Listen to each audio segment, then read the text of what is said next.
Hello! మానవ మేధ.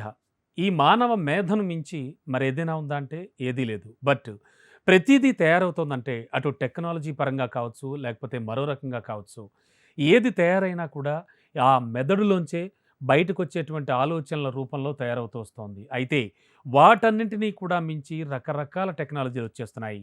అయితే ఎన్ని చేసినా కూడా ఒక విషయం మీద మాత్రం మనిషి పరిశోధనలు కొనసాగిస్తూనే ఉన్నాడు. అదే ఆ మానవ మెదడులో ఏముంది? ఆ మెదడుతోనే కొన్ని అద్భుతాలు అంటే ఇంకా అద్భుతమైనటువంటి చాలా చాలా విషయాలు ఎలా కనిపెట్టొచ్చు అని ఆలోచిస్తున్నాడు. యెస్.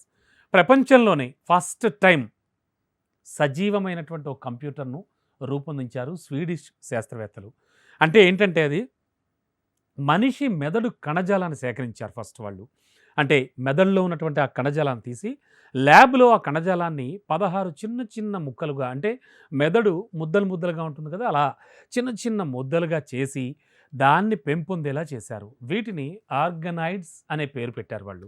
సరే, మెదడు కణజాలం ముద్దలు వాటి నాడుల ద్వారా కంప్యూటర్ చిప్ మాదిరిగానే ఒకదాని నుంచి మరొక దానికి సమాచారాన్ని ఇచ్చి పుచ్చుకోగలిగేలా చేశారు. మొత్తానికి ఆ ప్లాన్ అయితే సక్సెస్ అయింది. ఇచ్చి పుచ్చుకోగలుగుతున్నాయి.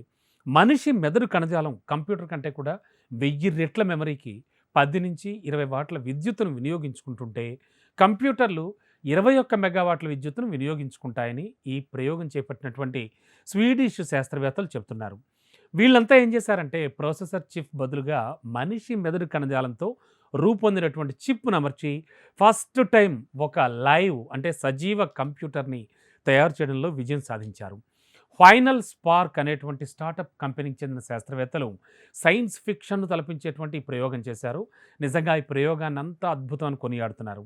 జీవనాడి వ్యవస్థలను మెషిన్స్‌లో అంటే యంత్రాల్లో ఉపయోగించడం ద్వారా వరల్డ్ మొత్తం ఎదుర్కొంటున్నటువంటి చాలా రకాల ప్రాబ్లమ్స్‌కి వాటికి సొల్యూషన్స్‌కి సంబంధించి కృషి చేయాలనేటువంటి ఉద్దేశంతోనే తమ సంస్థను ప్రారంభించినట్లుగా final spark CEO doctor Fred Jordan కూడా ప్రకటించడం జరిగింది.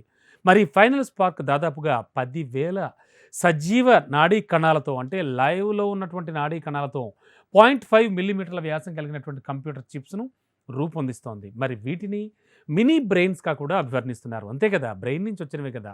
అండ్ ఈ ఆర్గనాయిడ్స్‌తో తయారైనటువంటి మినీ బ్రెయిన్స్ ఎలక్ట్రోడ్ల ద్వారా వచ్చే సమాచారాన్ని మొత్తం దాచుకోగలుగుతాయని శాస్త్రవేత్తలు చెబుతూ ఉన్నారు.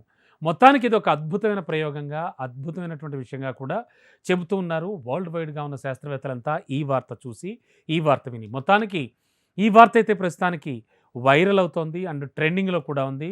ఒక సజీవ కంప్యూటర్‌ని తయారు చేయడం అనేది మామూలు విషయం కాదని చెప్పేసి కూడా లేటెస్ట్‌గా అంటే శాస్త్రవేత్తలంతా కూడా చేస్తున్న ప్రయోగాలను బట్టి కూడా నిరూపితం అవుతోంది. ఖచ్చితంగా ఇది మరో ప్రపంచానికి దారి తీస్తుందంటూ కూడా శాస్త్రవేత్తలంతా కూడా భావిస్తూ ఉన్నారు. సైంటిస్టులంతా కూడా సరికొత్త ప్రయోగాలతో ముందుకు వెళ్తున్నారు. ఇటువంటి బ్రెయిన్‌కి సంబంధించినటువంటి మెమరీని యూజ్ చేసుకొని ఇంకా కొన్ని అద్భుతాలు ఎలా చేయగలుగుతామా అనే విషయంలో.